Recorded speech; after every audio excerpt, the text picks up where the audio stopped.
Pour ne rien manquer, abonnez-vous maintenant. Sud Radio Berkov dans tous ses états. Le face-à-face. Le face-à-face d'André Berkov avec Christophe Dubois, journaliste pour son nouvel ouvrage coécrit avec Marie-Christine Tabet, Sexus Diabolicus aux éditions Albin Michel. Bonjour Christophe Dubois. Bonjour. Alors, Christophe Dubois, après Sexus Politicus, que vous aviez écrit avec Christophe Deloire, Reporters sans frontières, voici 16 ans plus tard, je crois que c'est bien ça, 16 ans plus tard, Sexus Diabolicus avec Marie-Christine Tabet. Mais dites-moi, de Sexus Politicus, alors vous parlez toujours des politiques, des relations des politiques, etc., mais c'est introduit comme ça, d'abord en mettant un pied dans la porte, et puis alors c'est le tsunami, effectivement, MeToo, balance ton porc, le néo-féminisme, oser le féminisme, etc., etc. Mais alors, ces femmes, elles représentent le diable, c'est Diabolicus, c'est quoi ? Alors, elles représentent un mouvement qui est assez massif, qui est un mouvement jeune, qui est ultra militant, très actif, très activiste, au sens où tous les coups sont permis. La cause justifie les moyens.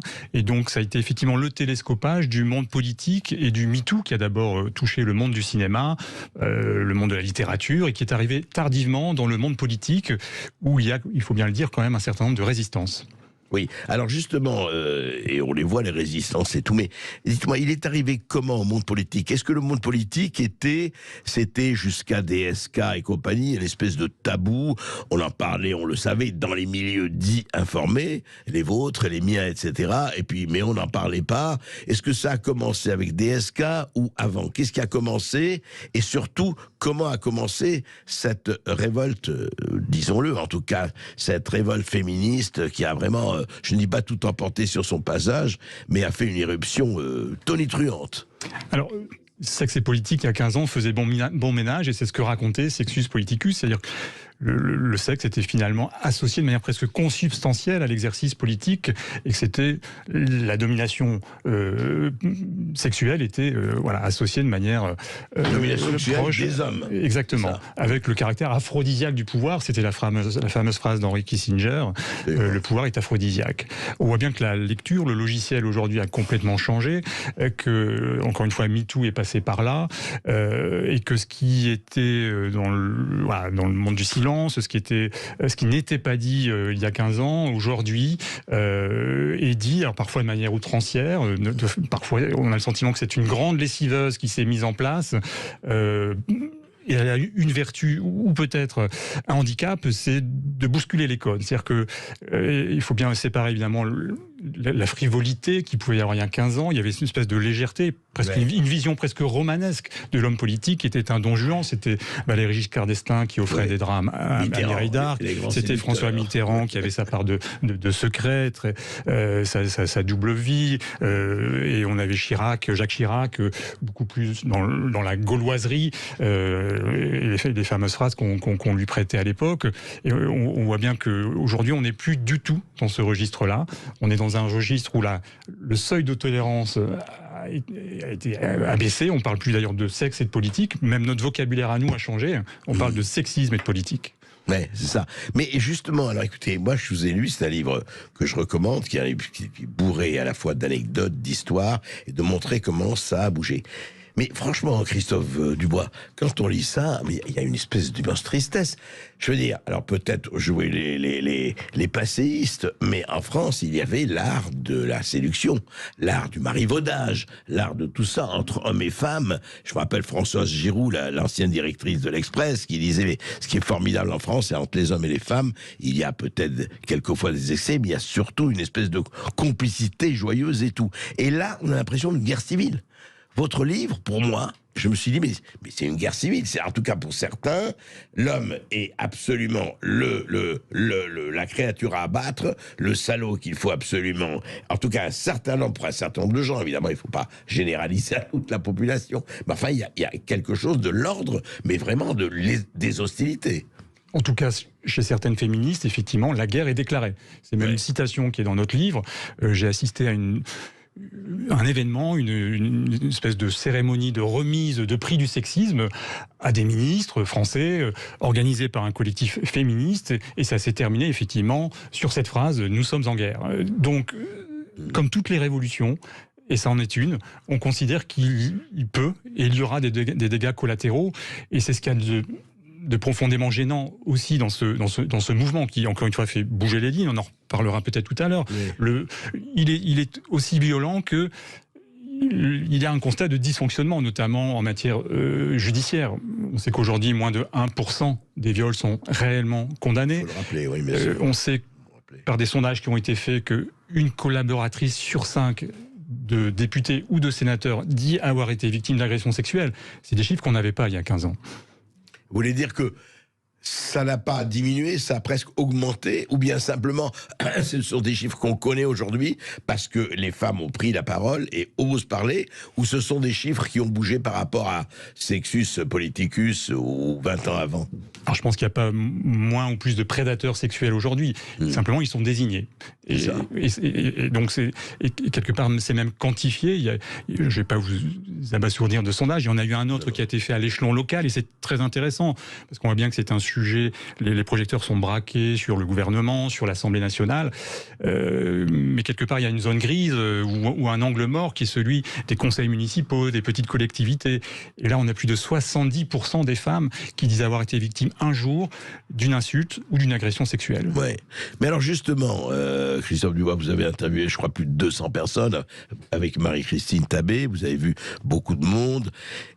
Il y a quand même des gradations et des choses, par exemple, on va parler juste, il est dans votre livre, vous avez un chapitre là-dessus, de l'ancien directeur d'Equidia, qui dit... pas exactement cela, mais enfin quand même, qui envoie un tweet, tu as de beaux seins, je vais te faire jouir toute la nuit. Et ça a valu, je ne dis pas que c'est vraiment d'un goût parfait, c'est le moins que l'on puisse dire, mais ça lui a valu d'être licencié, d'être sa carrière brisée, etc. Comment il y a pas, donc le balancier va de l'autre côté et il n'y a pas de mesure là-dessus, quoi. Ce cas est très intéressant parce que cette phrase qu'il a prononcée, qu'il a regrettée, il s'en est excusé. Aujourd'hui, ça s'appelle une injure sexiste. C'est un délit et ça n'existait pas à l'époque. Donc ça, c'est un fait. Et c'est vrai que la campagne numérique Twitter qui s'est abattue sur lui l'a détruit. En tout cas, il l'exprime comme ça. Et ce qui est intéressant, c'est la manière dont la justice, la lecture que la justice a fait de cet événement, parce qu'il a porté plainte pour diffamation, se considérant dans sa réputation salie, et la justice ne lui a pas donné raison. Et donc là, on voit bien que c'est un mouvement qui est profond, et c'est en ce sens où ça méritait une enquête, c'est que ça fait bouger les lignes, ça engage un mouvement sociétal qui fait polémique au sein même des plus hautes instances judiciaires. En résumé, il fallait arbitrer entre la liberté d'expression, effectivement ce champ qui est ouvert à l'expression par les réseaux sociaux et par Twitter, qui peut être une arme de destruction massive, et la protection de la réputation. Aujourd'hui, le balancier est plutôt du côté de la libération de la parole des femmes. C'est ça. Et du côté de la sanction vis-à-vis de l'homme qui se laisserait aller même verbalement, je veux dire, à des choses. Alors, justement, parlons-en un peu, et on reviendra ensuite au passé, mais parlons alors de la libération, enfin de l'expansion formidable, exponentielle du hashtag et des réseaux sociaux. Ça a joué un rôle très net, parce que vous dites d'ailleurs dans votre livre, c'est intéressant, des féministes comme Caroline de Haas et autres, Sandrine Rousseau ou Alice Coffin, savent très bien utiliser les réseaux sociaux. Alors, elles maîtrisent les réseaux sociaux à merveille. Ce sont des petits collectifs. Elles sont jeunes, elles ont entre 20 et 40 ans. Elles utilisent ce qu'on appelle le tweet bombing, ce qui consiste à envoyer un premier tweet et de le relayer les uns les unes les autres. Et ça finit par produire un effet de masse. Et là, on voit bien le danger que ça peut représenter. C'est-à-dire qu'un tweet relayé 1000, 10 000, 100 000 fois peut donner l'impression de créer une vérité, mais ça n'est pas une vérité. Et c'est là où il y a effectivement un nécessaire contrôle. Et c'est clair. Alors justement, qui va faire le contrôle? Ça, c'est un autre problème beaucoup plus compliqué. Mais dites-moi, ces entreprises, vous commencez votre livre, c'était intéressant, parce que, et tas de détails que je ne connaissais pas moi, sur Caroline de Haas, qui a une entreprise, elle s'appelle Egae. Egae, voilà, je ne sais le nom, Egae, et qui travaille pour effectivement répandre la bonne parole et surtout, je sais presque des étiquettes sur comment il faut se conduire là, etc. Elle travaille pour des journaux, elle travaille pour des institutions, elle travaille pour des entreprises. Et c'est très, je dirais que sa petite entreprise ne connaît pas la crise. Et pour le monde politique. Et le monde politique, absolument. Donc elle est consultante bon. Mais en fait, est-ce que vraiment, et à l'issue de votre enquête et de votre livre, on se dit, mais est-ce que ça ne va pas encore plus figer les positions? C'est-à-dire qu'on a l'impression, alors peut-être que ça viendra plus tard, la réconciliation, ou je ne sais pas, mais on a l'impression que tout ça est devenu, mais vous savez, comme en Amérique, on disait, surtout prenez pas l'ascenseur tout seul avec une femme, si vous recevez une femme dans votre bureau, laissez la porte ouverte, etc., etc. Est-ce qu'on est là en France, déjà, à votre avis? Alors on n'en est pas là. Caroline de Haas, c'est effectivement une figure incontournable du féminisme très militant. Nous l'avons rencontrée.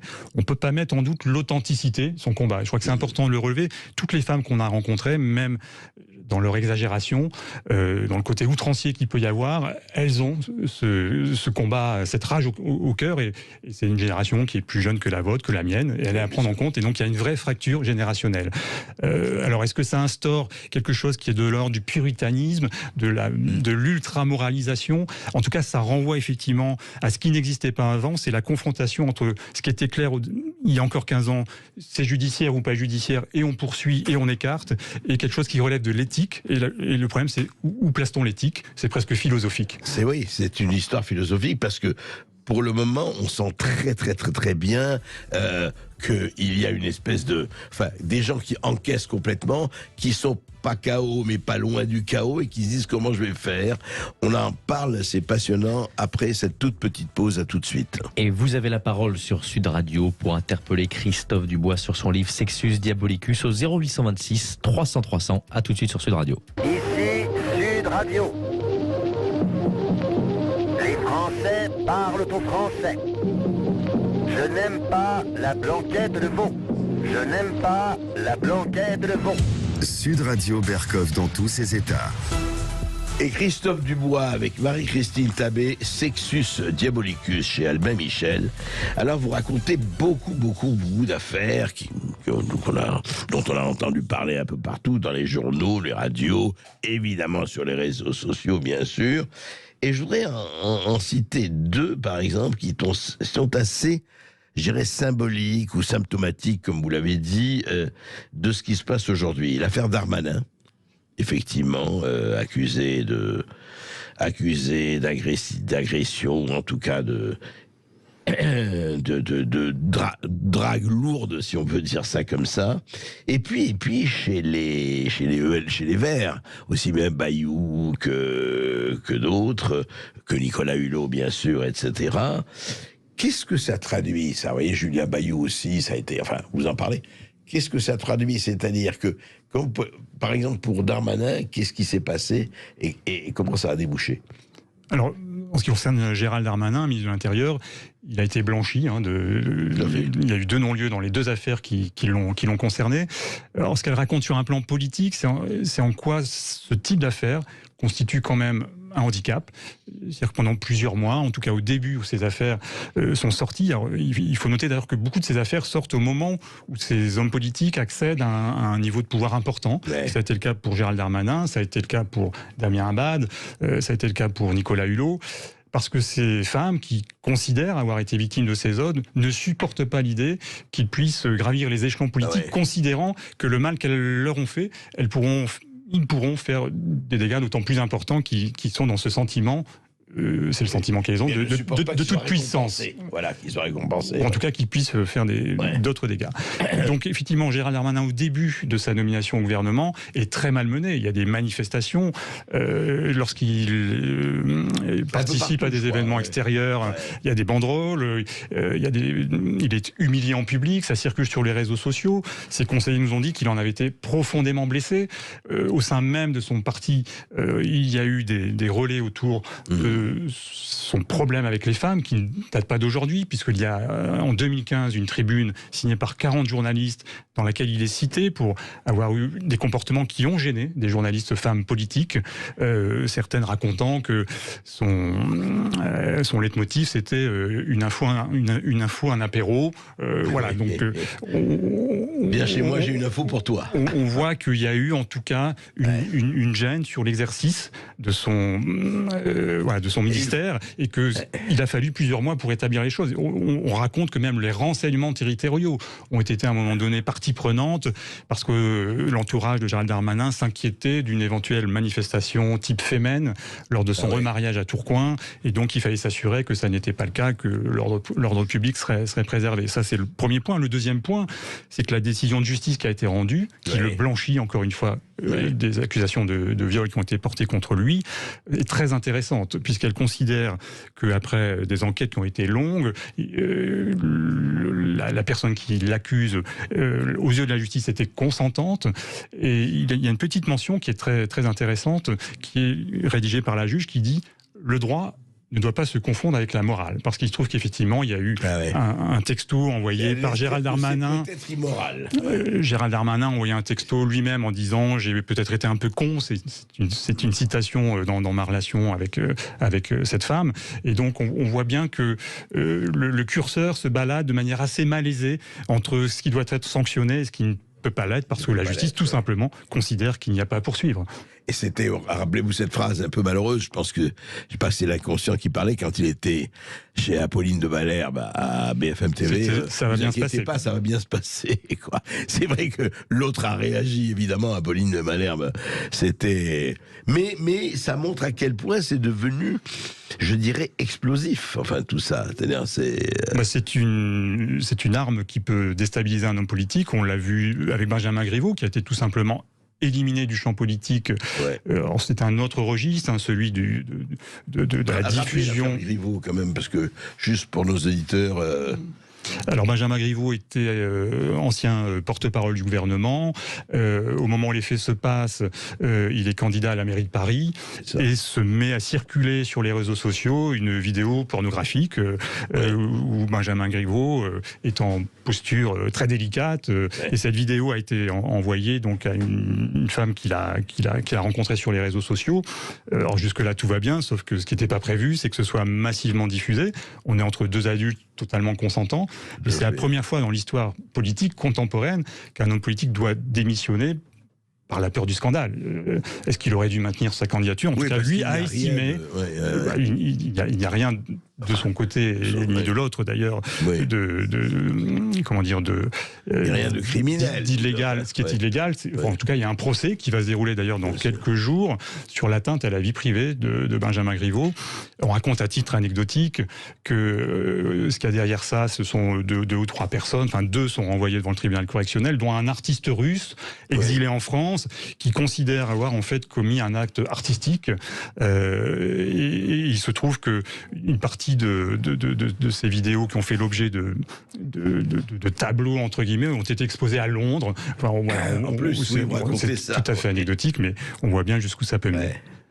Et par exemple, quelqu'un comme Nicolas Hulot, ça a aussi beaucoup joué. Enfin, dans son effacement de la vie politique. D'ailleurs, lui, il a renoncé, il a déclaré renoncer totalement à la vie politique. Alors l'affaire Nicolas Hulot, elle illustre autre chose d'extrêmement intéressant. Pour rappel, il y a eu une première dénonciation journalistique par un journal qui s'appelait L'Hebdo, qui avait révélé une première affaire à caractère sexuel. Journal qui d'ailleurs a été très critiqué à l'époque pour avoir sorti cette information. Et ça a été un an et demi ou 2 ans plus tard relayé par une autre enquête journalistique avec d'autres accusations visant Nicolas Hulot. Il se trouve que tous les faits étaient prescrits, donc ça veut dire qu'il n'y avait pas de poursuite possible. Et ce qui, quelque part, a, j'allais dire, mis fin à la carrière politique de Nicolas Hulot, c'est que la justice a rendu une décision extrêmement intéressante, c'est-à-dire considérant qu'effectivement, il n'y aurait jamais de poursuite judiciaire, mais qu'en revanche, on considérait que les faits étaient potentiellement établis. Donc, vous voyez, on voit bien qu'on a créé une nouvelle catégorie d'hommes qui sont les condamnés au soupçon. On considère qu'ils ne sont pas vraiment coupable, mais pas totalement innocent non plus. On va reparler tout de suite après une autre petite pause et on va en parler avec les auditeurs de Sud Radio, bien sûr. C'est intéressant. C'est pas la justice à deux vitesses, mais la justice à 50 nuances de gris. Alors, c'est la justice sans la justice. Voilà, exactement. Et vous nous appelez au 0826 300 300 pour interpeller Christophe Dubois sur son livre Sexus Diabolicus. 0826 300 300. À tout de suite sur Sud Radio. Sud Radio. Les Français parlent au français. Les carottes sont cuites. Les carottes sont cuites. Sud Radio Berkov dans tous ses états. Christophe Dubois, donc Sexus Diabolicus avec Marie-Christine Tabet, mais vous me disiez hors antenne qu'au fond, par rapport à il y a 16 ans, vous aviez écrit avec Christophe Deloire Sexus Politicus, vous disiez que c'était beaucoup plus difficile aujourd'hui d'interroger les hommes politiques sur ce sujet. Tout à fait. Il y a 15 ans, on avait d'ailleurs été assez étonnés de la facilité avec laquelle les hommes politiques s'exprimaient sur ce sujet tabou à l'époque du sexe et de la politique. Il y avait même un petit côté donjuanesque, encore une fois presque romanesque, de parler des relations entre les hommes politiques et les femmes. Et là, on voit bien aujourd'hui que le logiciel a changé. Et donc, ça a été effectivement beaucoup plus dur de pouvoir parler avec ces hommes qui sont un peu planqués. On voit bien que c'est une situation beaucoup plus inconfortable qu'il y a 15 ans. Et quelque part, bon, c'était aussi la parole de ces femmes qu'on allait rechercher, mais on voit bien qu'il y a une crispation énorme sur le sujet qui n'existait pas. Vous avez senti que des gens n'avaient pas envie d'en parler? Pas du tout. C'est un terrain dangereux et ils le savent. C'est intéressant, 15 ans. Hein. Non mais en 15 ans, c'est rien 15 ans. Enfin, comment la situation a changé, le monde a changé, c'est absolument passionnant.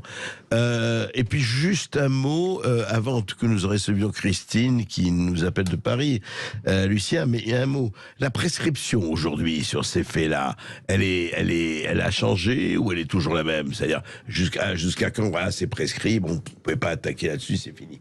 On l'a vu avec Christophe Girard, avec Olivier Duhamel, etc. Alors la prescription a changé récemment. Schématiquement, elle a quasiment tous les délais de prescription ont été multipliés par 2. Il y a aujourd'hui, je ne vais pas rentrer dans les détails, la prescription glissante, mais qui permet quasiment pour certains faits graves, je parle de viol qui concernent des mineurs, sont quasiment imprescriptibles aujourd'hui. Et donc il y a un débat aussi autour de là-dessus, qui est un vrai débat de société, qui est le droit à l'oubli. Est-ce qu'on doit encore poursuivre quelqu'un, 60 ans, et est-ce que ça a encore du sens? Et en tout cas, la justice a voulu faire une espèce de cote mal taillée sur les affaires, notamment politico-sexuelles, si je puis dire, en rendant des décisions un peu acrobatiques, ou même lorsque c'est prescrit, on enquête. Donc, c'est-à-dire qu'on mobilise des services d'enquête. Même quand c'est prescrit. Dont on sait parfaitement qu'elles sont prescrites. On peut considérer que les policiers ont peut-être autre chose à faire. Le principe étant qu'on enquête en se disant on va peut-être trouver un fait non prescrit. Donc on est quand même dans quelque chose, encore une fois, d'assez acrobatique.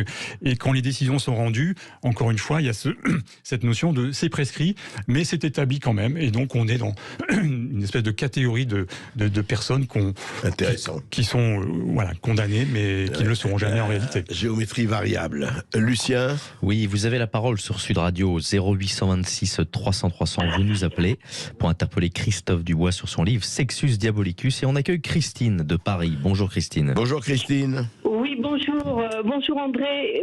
Bonjour monsieur Dubois. Christophe Dubois. Bonjour. Oui, bonjour. Écoutez, alors moi, la réflexion que tout ça m'inspire, on assiste à un choc violent, là, une révolte, des femmes, mais c'est normal parce qu'il y a eu 2000 ans de... Comment dire 2000 ans de sexisme dominateur. De pression inverse. Alors l'idée que j'ai, moi, c'est qu'il faut sortir, que d'une part, il faut changer, ça va changer le rapport de force entre les hommes et les femmes. Peut-être qu'on va se sortir de la position de victime, les femmes, parce que ce qu'elles invoquent, elles sont faibles, donc elles invoquent leur faiblesse pour entrer dans la lutte, dans le combat. Voilà. Et donc, il faut toute cette violence va permettre de se positionner autrement pour les femmes et donc d'exprimer leurs paroles, d'avoir le droit alors écoutez, j'ai pris des notes, de s'exprimer et d'évaluer elles-mêmes et d'être actrice de leur vie est d'évaluer leur place dans le monde, dans ce monde, si vous voulez, et de la revaloriser en quelque sorte. Et alors, d'une certaine façon, les femmes pourraient évaluer les hommes comme les hommes les ont évalués pendant des siècles. Vous voyez ce que je veux dire? Ça va probablement se faire, ça se fait déjà, vous savez, quelque part. Voilà, mais ce que je veux dire, on serait plus légitime. Oui, vous voyez, les femmes seraient plus légitimées dans leur position. Voilà. Merci Christine. Christophe Dubois. Alors, c'est vrai que la place des femmes en politique, déjà, elle est tardive sur un plan historique. Hein, le droit de vote des femmes en France, c'est 1944, c'est plutôt plus tard qu'ailleurs. Et d'autre part, c'est vrai que l'expression de faits de ce type dans le monde politique est plus compliquée que dans d'autres univers, parce qu'il y a la peur d'entacher le parti, il y a la peur de nuire à sa propre carrière, et donc ce qui explique effectivement le fait que le MeToo politique soit arrivé plutôt plus tard qu'ailleurs. Et ce qui est intéressant, c'est de voir que les partis politiques sont extrêmement démunis par rapport à cette parole qui se libère. Chaque parti a créé des cellules d'enquête, les Républicains, les Insoumis, les écologistes. Ouais. Aucun n'a trouvé la bonne solution. Ça dysfonctionne de partout. C'est-à-dire que des signalements sont traités plus ou moins bien, parfois pas traités du tout. On raconte dans le livre qu'il y a eu des faits de viol présumés qui ont été dénoncés auprès des Insoumis, qui n'ont pas su trop quoi faire à part écarter la personne qui était visée par ces accusations. Tahabouafs, notamment. En l'occurrence, notamment Tahabouafs, qui est donc un jeune élu, potentiel élu insoumis, qui était candidat aux législatives. Une dénonciation est arrivée sur le bureau des dirigeants des Insoumis, de faits à caractère grave. Il y a même un avocat qui a été consulté, qui a dit oui, si c'est vrai, c'est très grave. Et donc, plutôt que d'entendre les partis, d'écouter les uns et les autres, potentiellement peut-être de dénoncer les faits à la justice, mais c'est quand même elle qui à un moment donné doit pouvoir enquêter sur ces sujets. On a demandé à Tahabouaf de quitter le champ politique, de s'écarter de la campagne législative sous un prétexte qui était des attaques racistes qui ont peut-être existé par ailleurs, mais ça n'était pas le bon motif. En tout cas, c'était une relecture quasiment poutinienne de l'histoire. Ouais, intéressant.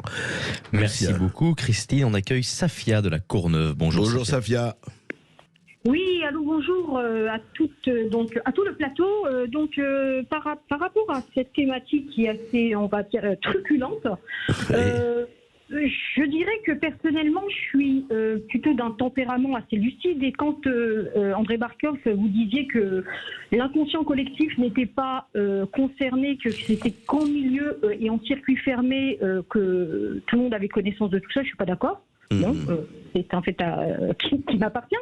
Par contre, par rapport à moi, ma contribution là aujourd'hui, ça c'est de dire que on est dans un temps où est-ce que tout est explosif, voilà. Et donc par rapport au personnel politique, moi dans ma petite municipalité, c'est une corruption sexuelle à tout va, je suis complètement lucide par rapport à ce qui s'y passe entre les maîtresses et tout ce qui est, tout le bastringue.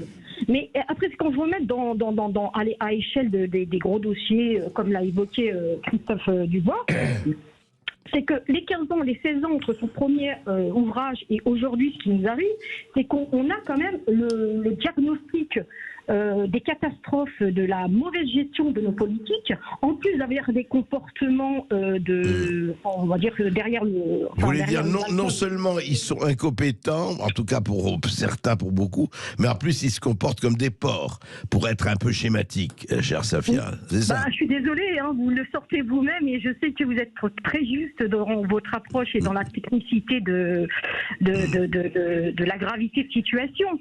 Donc après, de l'autre côté, que ça se cumule et que de l'autre côté, il le fasse en plus en cachette, comme on a eu le dossier c'était le dossier de Benjamin Griveaux. Ouais. Bon, et ça là, c'est tordu. Et en plus, il y a aussi quelque chose que je voulais rapporter aussi comme élément, c'est que ce qui me perturbe, c'est qu'on a la transparence et la lucidité de ce qu'ils font, mais ils s'imaginent qu'on n'en est pas conscient. C'est ça qui me perturbe un peu beaucoup. Et après, en dernier ressort, comme ça, je laisserai la place aux autres. Je voulais aussi dire que moi, je suis pas du tout du côté des hystériques, des filles, etc. Moi, ce que je veux, c'est de la justesse et de la justice. Ouais, on a bien compris. Merci Safia. Christophe Dubois. Alors de la justice, il en est beaucoup question dans ce livre.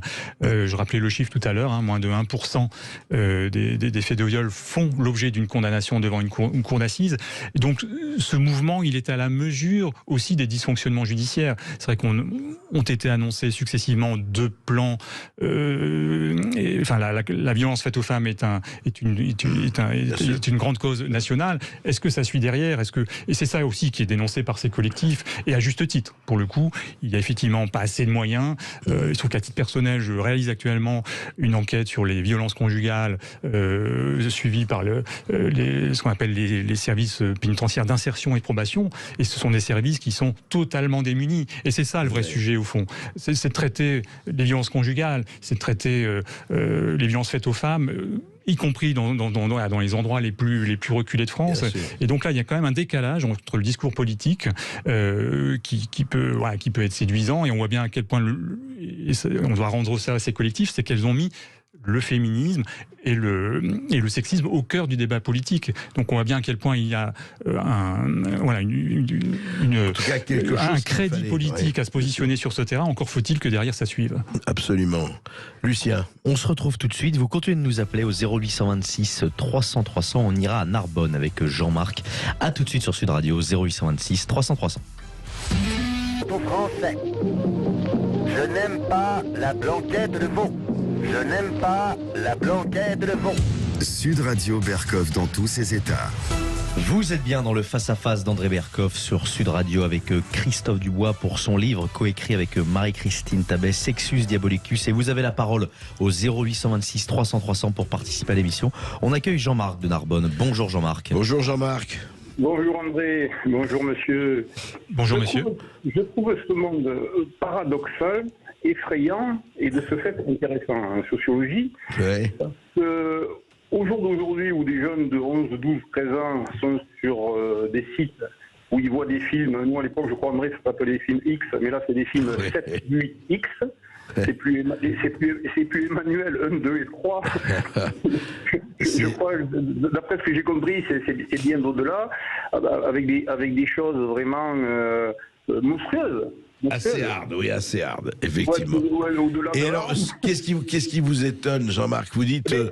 c'est qu'en même temps, donc, si vous voulez, il y a ça qui se déchaîne avec dans des collèges où il se passe des choses, où les filles sont notées, si elles font les meilleures fellations par rapport aux autres. Et en même temps, quand il y a des dragues, alors bien sûr, on peut dire que c'est aujourd'hui, dans les années 70, on disait que c'était léger, maintenant on peut dire un peu lourd, qu'il y a des gens qui essayent d'embrasser une femme ou qui lui mettent la main aux fesses. Alors je dis pas que c'est...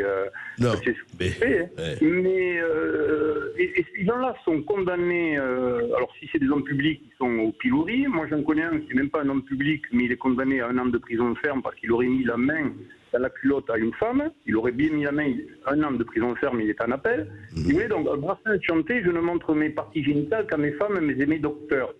Donc je pense qu'aujourd'hui il ne faut plus les montrer trop aux femmes, aux docteurs et encore pas aux docteuresses, aux docteurs hommes. Voilà. Donc je trouve que ce monde est paradoxal. Je voudrais savoir si tout ceci, on vit dans une époque très excessive, où il y a une minorité de gens qui font la part belle des médias, et que on incrimine des gens. Alors attention, bien sûr, je ne dis pas que je conteste. Non, et vous n'absolvez pas les gens qui se comportent mal, mais vous dites que par rapport à la réalité porno-politique de ce qu'on vit, vous dites, est-ce qu'on n'est pas un peu excessif, c'est ça, hein, Jean-Marc ? On est complètement dans l'excès. Moi, je suis pas je connais pas M. Nicolas Hulot, je connais pas M. Darmanin, tout ça. Mais quand on voit ce qu'on leur reproche, ce que leur reproche, en vrai, c'est comme tout à l'heure, vous avez reçu M. Raoul, quand on voit ce qu'on leur reproche en vrai... Oui. On est quand même obligé de se poser des questions.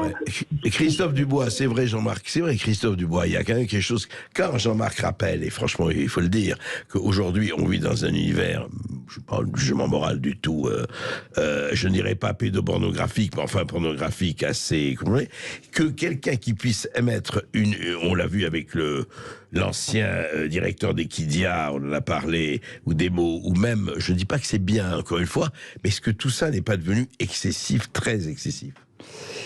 Alors vous avez raison, mais c'est assumé. Encore une fois, c'est une révolution qui est portée avec toutes les révolutions, une acceptation du dégât collatéral. Mais c'est quand même ces mouvements qui font bouger les lignes. On a parlé de la justice, on a parlé des partis politiques. C'est une lessiveuse qui brouille complètement les codes. Et donc la vraie question, c'est de savoir où est-ce qu'on met la frontière. Oui, est-ce que on est encore dans un modèle très légaliste, qui a été celui d'ailleurs du gouvernement et d'Emmanuel Macron, qui a soutenu des ministres mis en cause sur ce type d'affaires. Damien Abad, ça a été le cas également. Ça a été d'ailleurs le premier désordre connu par le deuxième quinquennat d'Emmanuel Macron. C'est quand même une affaire de nature sexuelle, donc on voit bien à quel point ces affaires ont pris de l'importance dans l'univers politique. Et la question est de savoir où on met le curseur, à partir de quand on demande à un élu de démissionner. Alors, on raconte dans le livre qu'il est question de mettre en place aujourd'hui une haute autorité, une espèce de haute autorité de la transparence de la vie sexuelle, une espèce de police de la vie sexuelle des hommes politiques, un peu sur le modèle de ce qui se fait en matière financière. Vous savez qu'avant qu'un ministre soit désigné, on enquête sur son patrimoine financier, sur ses patrimoines fiscaux. Pas chez tout le monde. Certains sont passés, c'est bien pour ça que cette haute autorité a été créée. Et donc on voit bien qu'en résumé, on est dans le brouillard complet. Voilà. C'est notre travail aussi de journaliste de prendre de la distance, de voir ce qu'apporte ce mouvement et aussi ses excès. Et de voir effectivement qu'on ne devienne pas une société de haute surveillance et de liberté très surveillée. Parce qu'on sait très bien comment ça commence, mais on sait très bien aussi comment ça finit. Enfin, très attention à ça.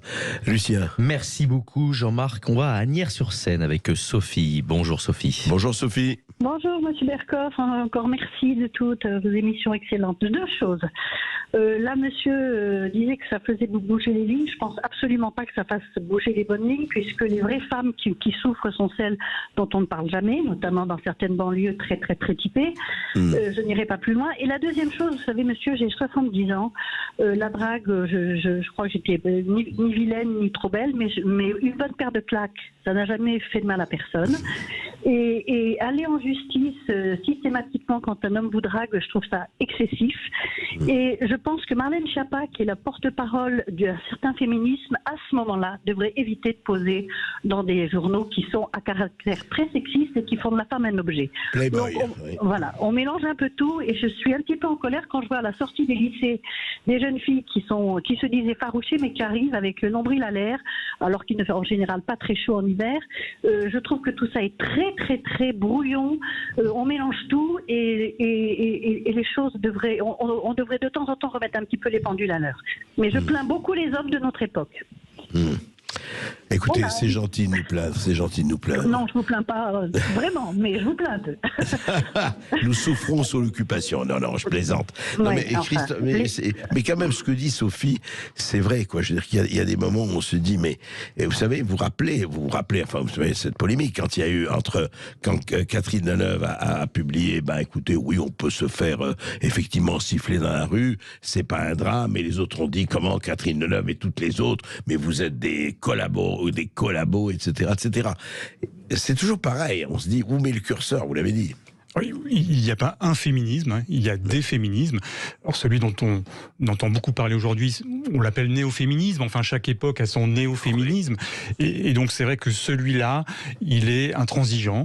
Il est porté par des femmes, des militantes qui ont entre 20 et 40 ans et qui, encore une fois, ont la rage au cœur. Donc ça s'écoute, mais tout raconte d'ailleurs à peu près le même parcours, un parcours de déconstruction. C'est-à-dire qu'il y a eu à un moment donné un déclic dans leur vie personnelle où elles ont une vision des choses qui peuvent paraître effectivement excessives, avec un seuil de tolérance extrêmement bas. La question est encore une fois de mettre le curseur au bon endroit. Les violences sexuelles, c'est simple, hein, c'est défini. Il y a une échelle de violences sexuelles, il y a des agissements sexistes et des choses beaucoup plus graves. Et donc, il faut se garder des généralités. C'est de la dentelle, ce sujet. Et chaque cas de figure est différent. Tout à l'heure, on parlait effectivement des hommes politiques qui sont les plus connus. Il y en a dont on ne parle jamais, mais il se trouve qu'il y a un élu centriste actuellement mis en cause dans une affaire d'agression sexuelle dans l'Est de la France. Personne n'en parle, il est moins connu, et ces affaires existent. Le milieu politique, en tout cas, c'est peut-être le message, n'est pas moins épargné, ni plus concerné que par ce sujet. C'est ça, il faut bien voir que les politiques, comme dit les hommes ou les femmes politiques, sont des êtres humains sexués comme d'autres. Je voudrais juste rappeler quelque chose, allez, pour faire rêver. C'est vulgaire, mais c'est 18e siècle, une histoire absolument authentique, ça a été consigné. C'est le duc de Brissac qui était fou amoureux de la comtesse de, je ne sais plus, je crois que c'est de Vespure, etc. Enfin, il lui a envoyé des quatrains, des menuets, des poèmes, etc. Il était fou amoureux. Et un jour, elle le rencontre et elle lui dit, vous savez, monsieur le duc, vos poèmes, vos quatrains, vos poèmes, je me les fous au cul. Et là, le duc répond et lui dit, mot chéri, passez votre chemin, mais en passant, je vous en prie, annoncez-moi chez le voisin. Aujourd'hui, ce serait 5 ans de prison. À l'époque, ça passait. Merci en tout cas. Merci Christophe Dubois. Lire très intéressant à lire avec Marie-Christine Tabé, Sexus Diabolicus. Et le diable, comme vous savez, gît souvent dans les détails. Merci beaucoup, chers auditeurs, d'être toujours aussi nombreux à nous écouter. Et merci à Christophe Dubois, journaliste, pour son livre coécrit avec Marie-Christine Tabet, Sexus Diabolicus, aux éditions Albin Michel. Tout de suite, l'émission de Brigitte Lahaye. À tout de suite sur Sud Radio.